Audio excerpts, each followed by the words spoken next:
नमस्कार सभी को, फ्लैश एकेडमी चैनल में आप सभी का स्वागत है। गणतंत्र दिवस के मौके पर हम लोग आज एक नई वीडियो आपसे शेयर करने जा रहे हैं। एक कुछ जानकारी है आप लोग के लिए। अगर आप अभिभावक हैं, पेरेंट हैं, तो ये वीडियो आपके लिए बहुत ज़रूरी है। अगर आप स्टूडेंट हैं तो ये वीडियो आपके लिए ज़रूरी है, और अगर आप टीचर हैं, शिक्षक हैं, पढ़ा रहे हैं, तो आपके लिए ये वीडियो बहुत ज़्यादा इंपॉर्टेंट होने वाली है। जी हाँ, आपको पता है कि कुछ दिन पहले है ना हमारे एडवाइजरी आया हुआ था एजुकेशन मिनिस्ट्री की तरफ से, guidance for regulation of coaching centre. Coaching centre को गाइड करने के लिए, रेगुलेशन के लिए कुछ मिनिस्ट्री ने गाइडलाइन दिए हैं, कुछ नोटिफिकेशन, कुछ एडवाइजरी जारी की है। उस पॉइंट्स के बारे में हम चर्चा करेंगे। ज़्यादातर बातें तो आप लोग के जानकारी में होगा। अब इससे रिलेटेड कुछ इफ़ होंगे, कुछ बट होंगे, उन सारी बातों पे हम लोग चर्चा करने वाले हैं कि क्या अच्छाई है इस गाइडलाइन की ज़रूरत, क्या थी, क्यों इसकी रिक्वायरमेंट थी, एक तो वो, और दूसरा कि इसमें कमियां क्या क्या हैं, क्या क्या ड्रॉबैक्स हैं। इन सारी चीज़ों पे हम लोग बात करेंगे। वीडियो को लास्ट तक ज़रूर सुने, अच्छे से सुने, आराम से बारीकियों को समझें और जाने की क्या है। क्योंकि ये वीडियो जो भी देख रहे होंगे वो 3 कैटेगरी हमारे पास होंगे, मैं ऐसा उम्मीद करता हूँ। एक तो वो पेरेंट होंगे, एक तो टीचर होंगे, और एक तो स्टूडेंट होंगे, और तीनों के लिए ये बहुत ज़रूरी और बहुत इंपॉर्टेंट क्राइटेरिया है। चलिए, सबसे पहले ये जो गाइडलाइन आया जनवरी 2024 में, department of higher education, ministry of education, government of India. इसका बैकग्राउंड क्या है? इसका बैकग्राउंड ये है कि टीचिंग यानी जो कोचिंग इंस्टीट्यूट है, कोचिंग सेंटर है, उनको रेगुलेट कैसे किया जाए। हालांकि इस गाइडलाइन की ज़रूरत इस वजह से आई, ठीक है, क्योंकि स्टूडेंट्स का, आपको पता है बच्चों, दबाव की वजह से सुसाइड रेट बहुत बढ़ता जा रहा है। तो सरकार को ये लगा कि ये गाइडलाइन आने की ज़रूरत इस वजह से थी कि स्टूडेंट का सुसाइड रेट कम हो सके। अब आनन फानन में मैं ऐसा मानूंगा, और मेरे को ऐसा सभी लोग यही मेरे ख्याल से एक बहुत गंभीर ये गाइडलाइन, इन्होंने बहुत कड़े रूल्स रेगुलेशन के साथ इन्होंने गाइडलाइन प्रपोज किया है ना। अभी इसका इम्प्लीमेंट अब कहाँ तक होगा वो सारी चीज़ें अलग बात है। खैर, ये वीडियो बहुत आपके लिए हेल्पफुल होंगी आने वाले दिनों के लिए, फ्यूचर की इसमें बातें होंगी। तो ये बैकग्राउंड इसका क्या है, तो स्टूडेंट के सुसाइड्स रेट को कम करने के लिए ये एडवाइजरी है। अब जानना ये जरूरी है कि स्टूडेंट सुसाइड के कारण क्या क्या है। तो कुछ मुख्य कारण मैं आपको यहाँ पर कुछ पॉइंट्स आपको बताना चाहूँगा। एक तो सबसे पहला मुख्य कारण जो होता है वो होता है कैरियर का प्रेशर, पढ़ाई का प्रेशर। अब कैरियर और पढ़ाई के प्रेशर में 2-3 फैक्टर्स एक साथ काम कर रहे होते हैं।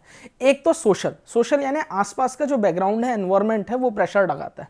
दूसरा, अगर वो किसी इंस्टीट्यूट में ऐसा पढ़ रहे हैं और वहाँ की वजह से अगर दबाव उन पर बन रहा है, तो वो भी एक कारण माना गया है, देखा गया है कि बच्चों को बहुत सारे शिक्षाविद, बहुत सारे कोचिंग इंस्टीट्यूट जो है, मैं नाम किसी का नहीं लेना चाहता, लेकिन बहुत अलग तरीके का वहाँ कंपटीशन वाला एनवायरनमेंट होता है। हालांकि इसमें बुराई नहीं है, सर्वाइवल ऑफ द फिटेस्ट, आपको पता ही है, उत्तरजीविता के लिए संघर्ष, ठीक है, डार्विन ने ऐसा बोला था, ठीक है। तो जो भी बच्चे अगर सक्सेसफुल होना है तो उसके लिए बेटा एक रेस, एक कंपटीशन एनवायरनमेंट का होना जरूरी है, और जो कि कोचिंग इंस्टीट्यूट बहुत जगह प्रोवाइड करते हैं, क्रिएट करते हैं।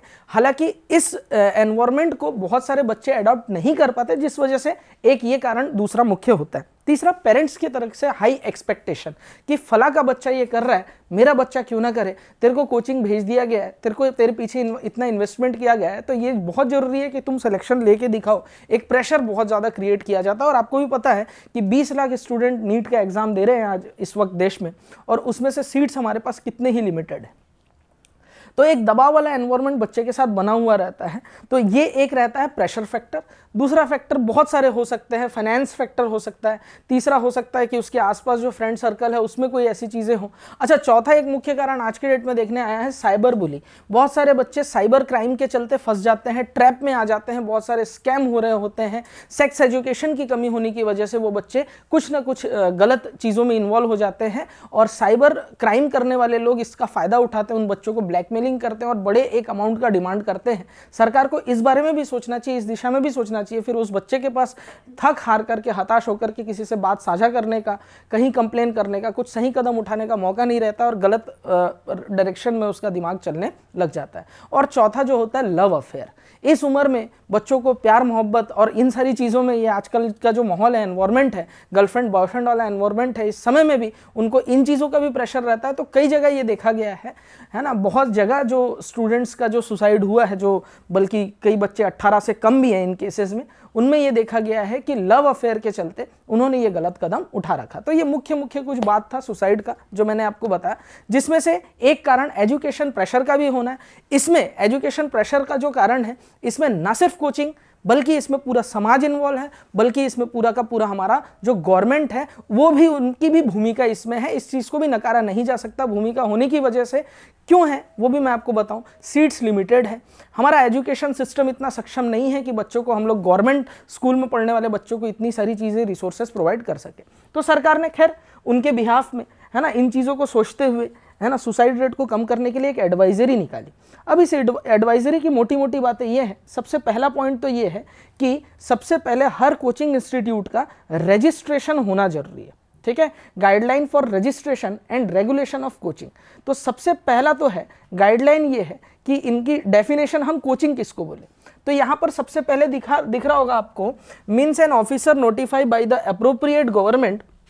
Coaching means tuition, coaching means tuition. अब यहाँ इफ एंड बट वाली स्थिति हो गई है। Coaching means tuition, tuition means coaching, ये वाली बात हो गई है। Instruction of guidance in any branch of learning imparted to more than 50 student. जहां पर भी 50 बच्चों से अधिक बच्चे बैठ रहे होंगे तो वो उस संस्था को ट्यूशन नहीं बोला जाएगा, उसे कोचिंग माना जाएगा। और ऐसे संस्थाओं को, अच्छा इसमें क्या नहीं हो सकता, काउंसलिंग एडवाइजरी वाले जो भी संस्थाएं हैं वो नहीं होंगी। स्पोर्ट्स सिखाने वाले, डांस सिखाने वाले, theatre, acting, creative activities, painting वगैरह हो गया, स्विमिंग वगैरह हो गया, ये सब सिखाने वाले जो संस्थाएं होंगी उन्हें कोचिंग की कैटेगरी में नहीं रखा जाएगा। जो भी किसी कॉम्पिटिटिव एग्जाम की तैयारी करा रहे हैं, कॉलेज की पढ़ाई करा रहे, government, state, UG government having appropriate क्या है, हाँ, जो भी चीज़ें यहाँ पर लिखी हुई है, मतलब इनसे रिलेटेड जो भी आगे बोर्ड, है ना, एग्जाम की तैयारी करा रहे होंगे, कॉलेज के एग्जाम की तैयारी करा रहे होंगे, जो भी इस प्रकार से संस्थाएं होंगी जो एजुकेशन सर्विस प्रोवाइड करते हैं और जिनके पास 50 स्टूडेंट से ज़्यादा है, तो उसे इंस्टीट्यूट की कैटेगरी में रखा जाएगा, कोचिंग इंस्टीट्यूट की कैटेगरी में रखा जाएगा और उन्हें रजिस्ट्रेशन कराना बहुत ज़रूरी है। खैर ये कोई नई बात नहीं है। संस्थाएं जितने भी संचालित होते हैं प्रॉपर तरीके से, सिस्टमेटिक तरीके से, वो लोग इस गाइडलाइन को पहले से फॉलो करते हैं, वो सब ऑलरेडी रजिस्ट्रेशन किए हुए। ठीक है, तो बड़ी संस्थाएं जो होती है उन्होंने रजिस्ट्रेशन ऑलरेडी किया हुआ है, इसमें कोई बड़ी बात नहीं है। Registration of the coaching centre, अच्छा कोचिंग सेंटर का रजिस्ट्रेशन कैसे हो, क्या हो, उस बारे में गाइडलाइन दिया हुआ। फिर आगे आपने देखा इस गाइडलाइन में एक मुख्य बिंदु ये भी दिया हुआ है, ठीक है, कि एक आप जब आगे जाएंगे तो आपको कहीं पर वो मिलेगा, वो है कि 16 साल के कम उम्र के बच्चों को कोचिंग नहीं करना होगा। अब इस वाले पॉइंट का हल्ला पूरे देश भर में है। बहुत सारे बच्चे ऐसे हैं, अच्छा 16 साल के कम उम्र के बच्चे कौन से होंगे, जो 9th में होंगे, जो 10th में होंगे। अब बच्चों, हमारा एजुकेशन सिस्टम ऐसा है, जो सरकारी स्कूल का छात्र है या कोई आउटसाइड, मतलब शहरों से दूर जो ग्रामीण क्षेत्र होते हैं वहाँ पे जो स्कूली छात्र होता है, उसे किसी ना किसी प्रकार से एक सपोर्ट सिस्टम की ज़रूरत होती है। आप भी बहुत सारे बच्चे आपके घर में भी ऐसे होंगे जो मैथ्स के लिए अलग से ट्यूशन जाते होंगे। ठीक है, तो 16 साल से कम उम्र के बच्चे अगर ट्यूशन जा रहे हैं, कोचिंग जा रहे हैं, तो इसे, इस गाइडलाइन की अवहेलना मानी जाएगी। वो बच्चों को, है ना, सरकार ये चाहती है कि वो बच्चे घर पे रह के अपनी पढ़ाई करें। अब घर पे रह के पढ़ाई करने के लिए पता नहीं सरकार के दिमाग में किस स्कूल का मॉडल दिमाग में है कि वो बच्चा जो है उस स्कूल में पढ़ करके वो अपनी 10वीं तक की पढ़ाई अच्छे से कर सकता है, ये सरकार को ऐसा लगता है। लेकिन मुझे ऐसा मानना है, मेरा ऐसा पर्सनली ओपिनियन है कि अगर बच्चे को कुछ अलग से तैयारी करने की ज़रूरत है, अगर बच्चा चाहता है कि मेरा ड्रीम एग्जैक्टली नीट और जेईई है, उसका गोल बिल्कुल शार्प है, क्रिस्टल क्लियर है, तो अगर वो 9th और 10th से अपनी तैयारी कर रहा है तो इसमें कोई बुराई नहीं है, हर्ज नहीं है। पेरेंट्स की परमिशन में, पेरेंट्स की अगुवाई में ये चीज़ होनी चाहिए, इसमें सरकार ने रोक लगा दी।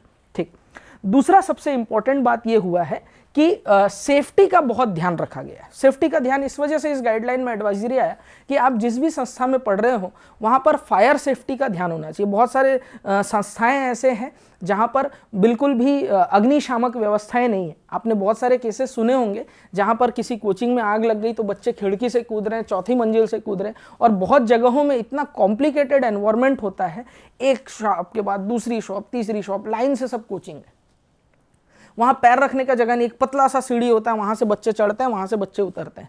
तो सरकार ने ये बोला है कि एंट्री अलग और एग्जिट अलग होना चाहिए, आपके पास फायर प्लान होना चाहिए, अग्निशामक व्यवस्थाएं आपके पास में होनी चाहिए। ये सरकार ने गाइडलाइन में दिया है, जो कि ज़रूरी भी है और मेरी संस्था हो, इवन मैं भी एक कोचिंग का संचालक हूँ, तो हमारी संस्था और बाकी बहुत सारे संस्थाएं ऐसे हैं जो इन चीज़ों का ध्यान रखती है और रखनी चाहिए।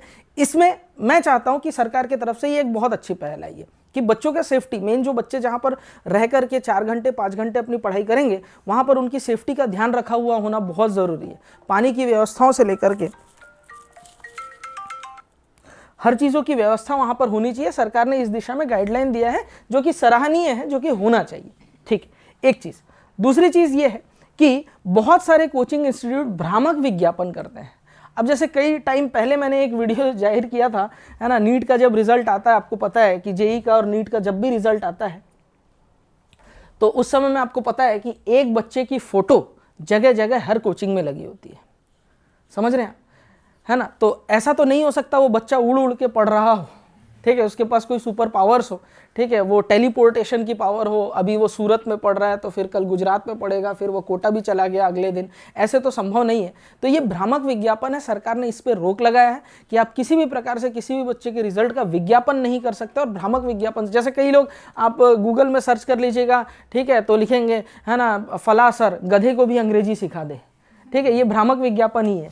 ठीक है, हाँ, फला सर, एक तो मैंने ऐसा विज्ञापन देखा, कोई फलाना सर हैं, ठीक है, सुहाग रात के दिन भी पढ़ाएंगे, ये एक उनका भ्रामक विज्ञापन रह गया। तो ऐसी टाइप के जो भी, है ना, विज्ञापन है, तो इन सब चीज़ों से सरकार ने स्ट्रिक्टली गाइडलाइन दिया हुआ है कि ये चीज़ें किसी भी संस्था को नहीं करनी है। तो एक तो विज्ञापन से रिलेटेड भ्रामक विज्ञापन फैला करके आप किसी भी बच्चे को बेवकूफ़ नहीं बना सकते, ट्रैप में नहीं ला सकते। ठीक है, अच्छी बात है।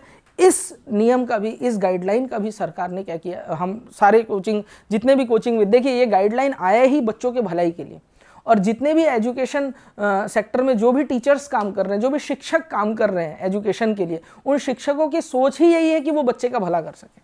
तो अगर कोई चीज़ बच्चों के भलाई के लिए आई है तो हमें उसका स्वागत करना चाहिए। अगर बच्चों की सेफ्टी की बात हो रही है, पानी की, बच्चों के लिए साफ़ पानी होना चाहिए, ये सारी चीज़ें आ रही है। बच्चों के लिए अगर आपको रजिस्ट्रेशन करना है, बहुत जगह क्या, बहुत सारे संस्थाओं बिना रजिस्टर्ड संस्थाएं चल रही है, ठीक है, तो उन संस्थाओं पर रोक लगनी चाहिए। ये सारी चीज़ें सरकार की तरफ से पहले ही बिल्कुल ज़रूरी है, होनी चाहिए। एक नियम इसमें ये आया कि जो भी बच्चे, है ना, जो भी शिक्षक, बहुत सारे संस्थाएं ऐसे हैं जो कि बिना उनके एजुकेशन बैकग्राउंड के वो बच्चों को पढ़ा रहे हैं, तो एटलीस्ट अपने शिक्षकों का एक वेबसाइट हो जिसमें अपने शिक्षकों का क्वालिफिकेशन, उनकी स्किल, उनके बारे में ब्रीफ रिव्यू होना चाहिए। और जो कि होना ही चाहिए, बच्चा अगर किसी संस्था में एडमिशन ले रहा है तो उसे पता होना चाहिए कि कौन उनके शिक्षक साल भर उन्हें पढ़ाने वाले हैं या पूरे सेशन भर उनको पढ़ाएंगे, होना चाहिए। हमारा भी वेबसाइट है, हमने ये सब चीज़ें पहले ही कर रखी, गाइडलाइन तो अभी आया, हमने इन चीज़ों की तैयारी पहले ही कर रखी थी।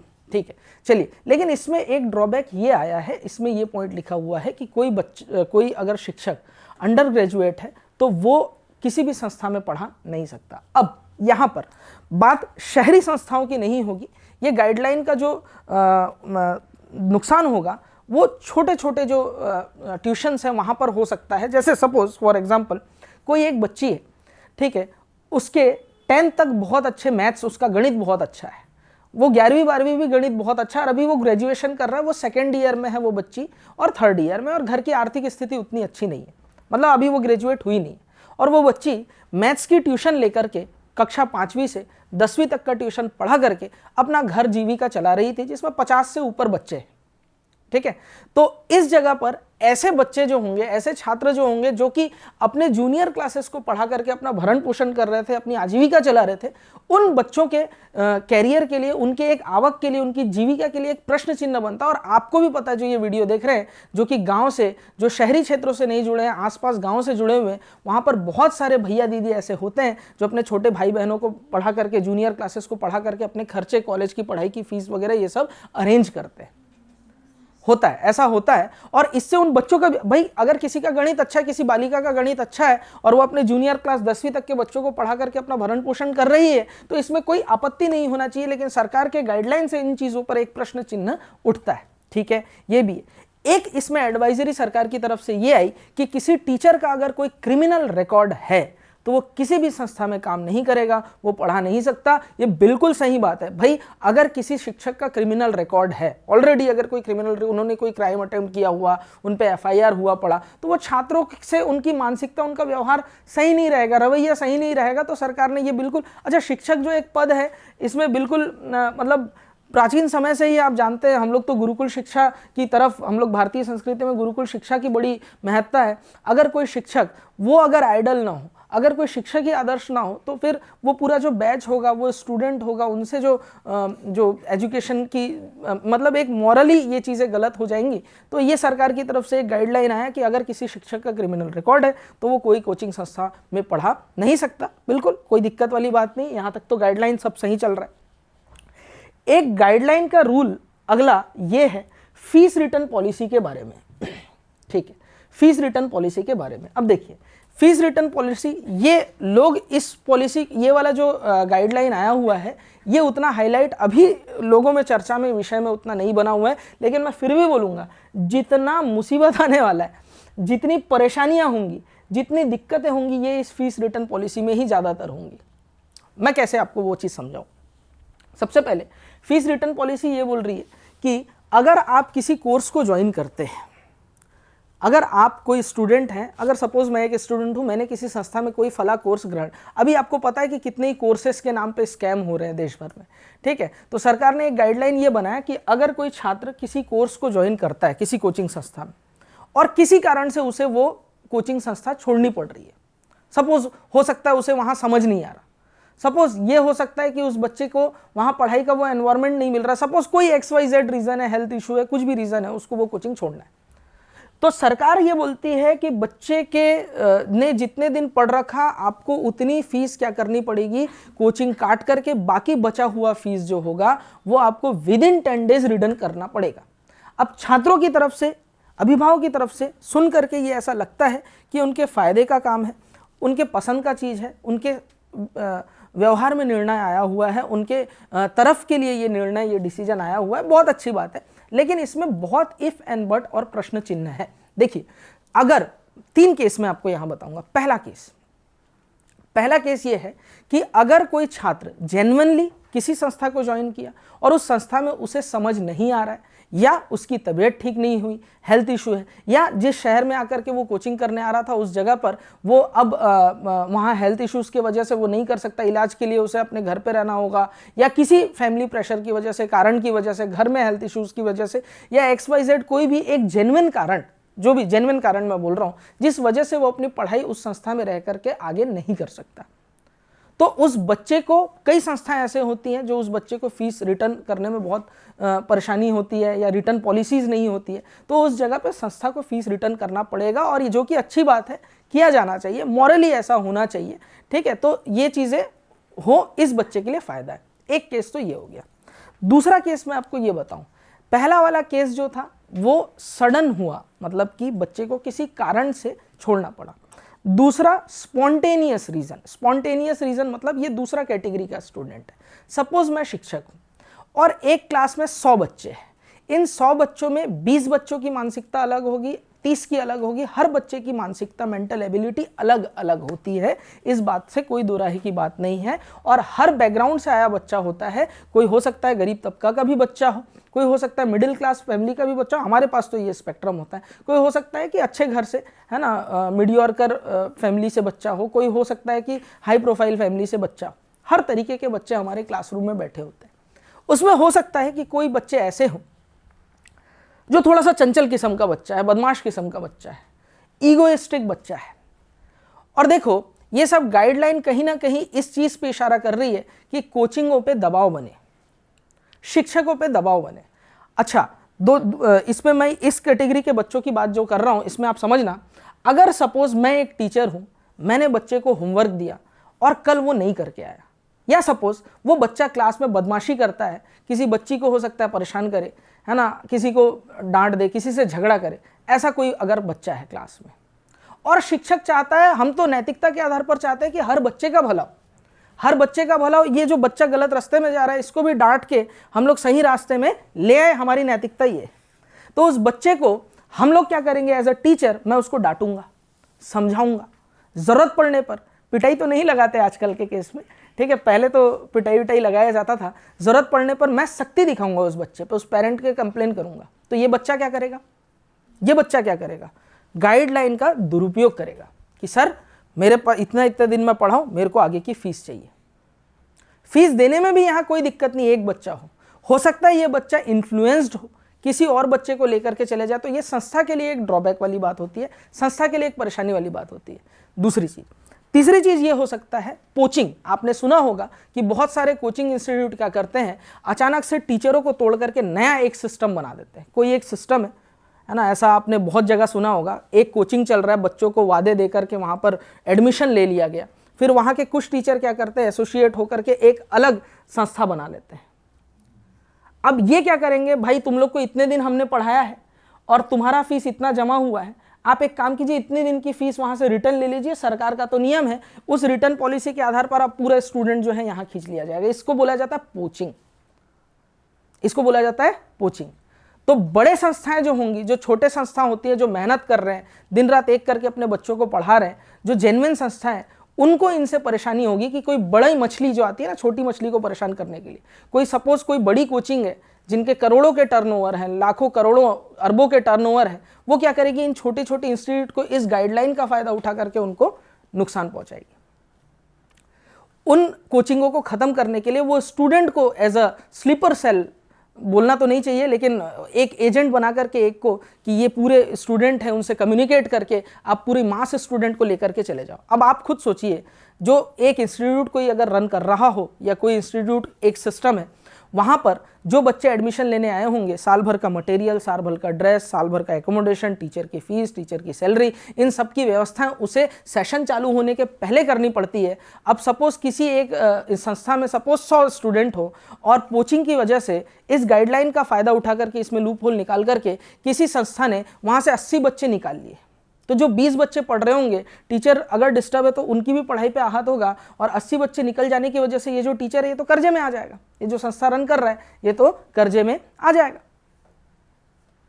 तो अगर यहाँ पर कोचिंग इंस्टीट्यूट, जो छोटे छोटे कोचिंग इंस्टीट्यूट है, सरकार ने ये नियम लाया है कि स्टूडेंटों का सुसाइड ना हो, क्या हो अगर ऐसा, बोलना तो मुझे नहीं चाहिए, अगर इस है ना जगत गुरु मतलब जो भारतवर्ष है जिसे जगत गुरु कहा जाता है, और वहाँ गुरु ही प्रेशर में आकर के, कर्जे में आने की वजह से, मानसिक तनाव की वजह से, अगर गुरु ही इन दबावों में आने लग जाए, अगर वो ही सुसाइड करने लग जाए इस गाइडलाइन की वजह से, तो वो बड़ी परेशानी होगी। इससे होगा जो बड़े कोचिंग इंस्टीट्यूट है, जो करोड़ों के टर्नओवर है, उनका फायदा होगा उन पर, क्योंकि देखो आप देखेंगे तो पहली बार में 25,000 का फाइन है, दूसरी बार में 1 लाख का फाइन है। जो बड़े इंस्टीट्यूट जिनके करोड़ों अरबों में कारोबार होते हैं, उनके लिए 1 लाख फाइन पटाना कौन सी बड़ी बात है, या उनकी खबरें भी नहीं आएंगी। इससे जो छोटे छोटे संस्थाएं हैं उन पे परेशानी का सामना करना होगा।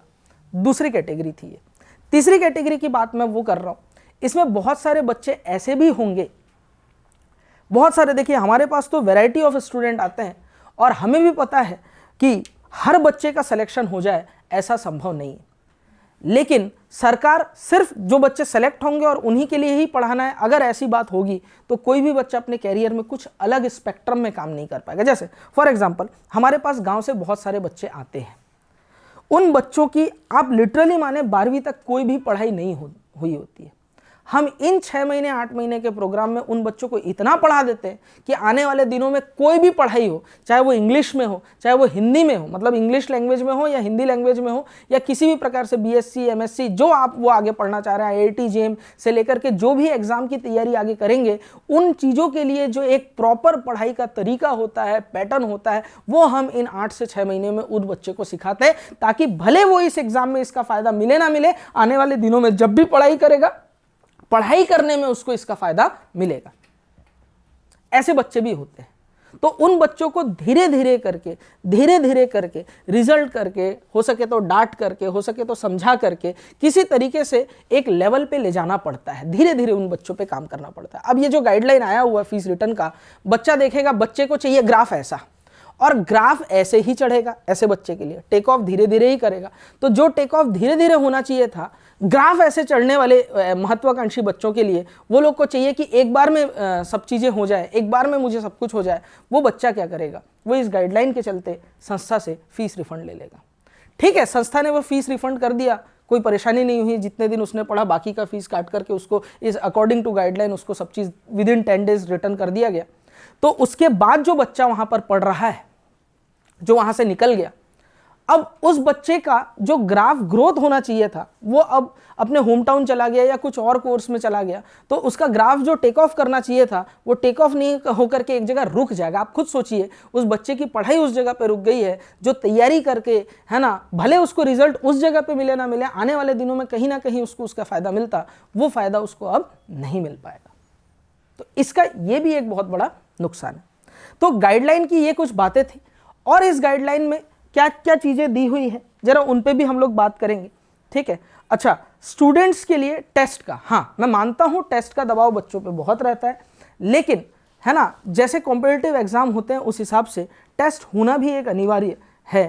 टेस्ट होना एक सिस्टम की बहुत महत्वपूर्ण, है ना, किसी भी सिस्टम के लिए, किसी भी कोचिंग के लिए टेस्ट एक प्रॉपर तरीके से होना ये भी बड़ा महत्वपूर्ण है, ठीक है। तो इस एडवाइजरी में ये बोला गया है कि आप स्कूल का जो टाइम है उस टाइम पे क्लासेस नहीं ले पाएंगे, स्कूल के टाइम पे क्लासेस नहीं ली जाएंगी। स्कूल के टाइम पे क्लासेस क्यों नहीं ली जाएंगी, तो इसको ऐसे समझो जैसे सुबह 7 बजे से 2 बजे तक स्कूल चलता है, तो उस बीच आप क्लास नहीं लेंगे। तो जो ड्रॉपर वाला बच्चा है, जो स्कूल पास आउट है, उस समय में संस्था अगर नहीं चलेगी तो उन बच्चों को तो इस टाइम में पढ़ाना पड़ेगा, वो बच्चे को कब पढ़ाया जाएगा। एक तो ये ड्रॉबैक है टाइम को लेकर के। तीसरी चीज ये है, इसमें आगे ये बोला गया कि फीस रिटर्न पॉलिसी जो है, देखिए अगर कोई संस्था फीस ले रही और जो नियम से चल रही है, तो उस फीस को जब उसने बच्चे से कलेक्ट किया तो उसमें टैक्स भी उन्होंने सरकार को दे दिया। सपोज उन्होंने जीएसटी दे दी, सपोज उन्होंने कुछ टैक्स उसमें पे कर दिया, सपोज उन्होंने उस बच्चे के लिए कुछ मटेरियल परचेस किया है, उस मटेरियल के चलते उन्होंने कुछ चार्जेस पे कर दिया। तो जब बच्चा फीस रिटर्न ले रहा होगा तो ये जो टैक्सेस है, ये जो इनवॉइस है, ये जो अमाउंट है जो इस जगह में इस बच्चे के पीछे खर्च हुआ है, क्या सरकार इस चीज़ में कोई क्लैरिफिकेशन दे रहा है कि इसे इंस्टीट्यूट को मतलब किस फीस में से रिफंड होकर के होगा, ट्यूशन फीस में से? ये एक प्रॉपर गाइडलाइन आनी चाहिए। मैं ये नहीं कह रहा कि फीस रिटर्न पॉलिसी नहीं होनी चाहिए, बिल्कुल होनी चाहिए। अगर कोई बच्चा, जो मैंने आपको फर्स्ट कैटेगरी जो बताया, जो जेन्युइनली जिस बच्चे को रीज़न है, अगर उस बच्चे को फीस रिफंड की ज़रूरत है तो ये होना चाहिए और इसका प्रॉपर गाइडलाइन होना चाहिए। लेकिन बहुत लोग इसका दुरुपयोग करेंगे, तो ये दुरुपयोग वाली कैटेगरी जो है ये यहाँ से हटनी चाहिए। और दूसरी चीज़, ये जो गाइडलाइन आई है, ये गाइडलाइन सरकार ने देश भर में बोल दिया और इसको स्टेट ऑफिसर को दे दिया, स्टेट में दे दिया है कि मतलब जो राज्य सरकारें हैं वो इस गाइडलाइन को पारित करें और इम्प्लीमेंट करें। अब इतने सारे इसमें नियम कानून हैं, आप जब पढ़ेंगे तो ये बहुत बड़ी एडवाइजरी है। आप जब पढ़ेंगे एक एक बच्चे के लिए कितना स्क्वायर फीट जगह होना चाहिए से लेकर के XYZ, जो कि हर संस्था के लिए उन चीज़ों को 100% फुलफिल कर पाना मेरे हिसाब से संभव नहीं है। हम बहुत लोग कर रहे हैं, बहुत लोग नहीं कर सकते, तो 1-8% की चूक होने की कहीं ना कहीं गुंजाइश रह सकती है। क्योंकि कोई अगर संस्था में अगर सपोज 200 बच्चे, अगर वो कोचिंग संस्था चल रही है तो कोई एज अ टीचर या एज अ डायरेक्टर वो हर 200 बच्चे को हर दिन मिल रहा होगा, उन 200 बच्चों से इंटरेक्ट कर रहा होगा, तो हो सकता है कि कोई एक छोटी मोटी चीज़ अपडेट करने की जो होगी उससे चूक हो जाए। अगर चूक हो गया तो जो अधिकारी होंगे वो क्या करेंगे, तुरंत आप पर फाइन लगाएंगे। फाइन के डर से हो सकता है संस्थाओं के तरफ से, जो बड़े संस्था हैं, वो भ्रष्टाचार करे कि आप हमें फाइन ना दें, हम ये आपको पैसा इसके एवज में आपको ये दे रहे हैं। और ये चीज़ बोलना गलत नहीं है, मैं प्रश्न चिन्ह उठा नहीं रहा हूँ, आप सब जानते हैं कि भ्रष्टाचार होता है। और हो सकता है कि कोई अधिकारी इसको किस प्रकार से इंप्लीमेंट कर रहे हो, इस पर भी एक प्रश्न चिन्ह है। राज्य सरकार इसको किस प्रकार से करते हैं, भेदभावपूर्ण तरीके से करते हैं, ये भी जानने वाली बात है। बहुत सारे संस्थाएं ऐसे हैं जो घरों में, छोटे छोटे घरों में ट्यूशन पढ़ा रहे होते हैं, बहुत सारे, उनको मैं संस्था इसलिए बोल रहा हूँ, बहुत सारे स्कूल के टीचर हैं जो स्कूल में भी पढ़ा रहे हैं और अपने घरों में भी ट्यूशन चला रहे हैं, और उनके घर में 200-250 बच्चे हैं, ना तो वो टैक्स पे करते हैं, ना ही बच्चों को कोई मटेरियल देते हैं, ना ही उनके पास कोई सपोर्ट सिस्टम है, ना ही उनके पास कोई टेस्ट सिस्टम है। तो ऐसे जो संस्थाएं हैं, छोटे छोटे जो घरों में स्कूल के टीचर भी हैं, स्कूल से भी सैलरी उनके पास आ रही है, और प्रॉपर ये छोटे छोटे घरों में वो पढ़ा करके 100-200 बच्चों को ले रहे हैं, यहाँ पर भी वो जो है उनका कोई हिसाब नहीं है, उन पर एक काम करने की, उन पर एक अलग से गाइडलाइन आने की, एडवाइजरी आने की भी जरूरत है। एक और प्रश्न चिन्ह यहां आता है कि ओवरऑल इतना डिस्कशन, जो इतना लंबा हम लोग बातचीत कर रहे हैं, ये किस वजह से है? ये स्टूडेंट के सुसाइड की वजह से। स्टूडेंट के सुसाइड रेट बढ़ रहा था, जो कि महाराष्ट्र में सबसे ज्यादा है, और उसके बाद राजस्थान में, राजस्थान को तो सुसाइड फैक्ट्री बोल दिया गया, कोटा को, ठीक है, कोटा शहर को सुसाइड फैक्ट्री बोल दिया जा रहा है, पंखों में स्प्रिंग लग रहे हैं, ये सारे नौबत वहां आ रहे हैं। तो ये गाइडलाइन आ रहा है ताकि स्टूडेंट सुसाइड ना करे, आत्महत्या की दर कम हो। अच्छा, ये किन जगह में ज़्यादा है? बड़े शहरों में। ये जो गाइडलाइन है छोटे शहरों का ये मॉडल है ही नहीं।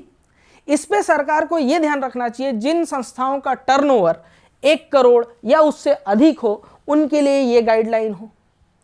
जिन संस्थाओं का टर्नओवर 1 करोड़ से कम हो या 50 लाख से कम हो, एक इनकम लिमिट वहां पर होना चाहिए कि 20 लाख हो। जिन कोचिंग संस्थाओं का टर्नओवर इतना हो उनके लिए अलग गाइडलाइन हो। उनको रजिस्ट्रेशन करना तो अनिवार्य है, स्टूडेंट के लिए फायर सेफ्टी और इन चीज़ों का रखना तो अनिवार्य है। ऐसे करके उन्हें गाइडलाइन लानी चाहिए थी, सबके लिए अलग अलग हो। अगर गाइडलाइन मतलब इनकम वाइज हो, कोचिंग वाइज हो, एक रेटिंग, एक ग्रेडिंग होनी जरूरी थी। अगर ग्रेडिंग नहीं होगी तो जो बड़े संस्थाएं हैं वो क्या करेंगे, छोटे छोटे जो मेहनत करने वाले, जो जेन्युइन रिजल्ट देने वाले, जो बच्चों के पीछे वाकई में काम कर रहे, जो एजुकेशन को बिजनेस नहीं बना रहे, उन संस्थाओं पर दबाव इसका बढ़ेगा। उन संस्थाओं के लिए ये मुश्किल वाली बात आ जाएगी। तो फैसला आप सभी का है। आप शिक्षक भी बहुत सारे मेरे इस वीडियो को सुन रहे होंगे।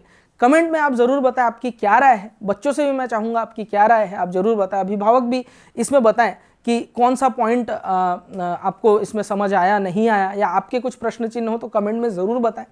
मैं चाहूँगा कि सरकार को पुनर्विचार करना चाहिए इस गाइडलाइन पर, ना कि किसी तरीके से हड़बड़ी करके इसको इम्प्लीमेंट किया जाए, क्योंकि सवाल कहीं ना कहीं हमारे बच्चों का है, भविष्य का सवाल है, छात्रों का सवाल है। और आत्महत्या बच्चों का रुकना चाहिए, इस पर काम होना ही चाहिए। इसके लिए और भी कई कदम उठाने बहुत जरूरी है।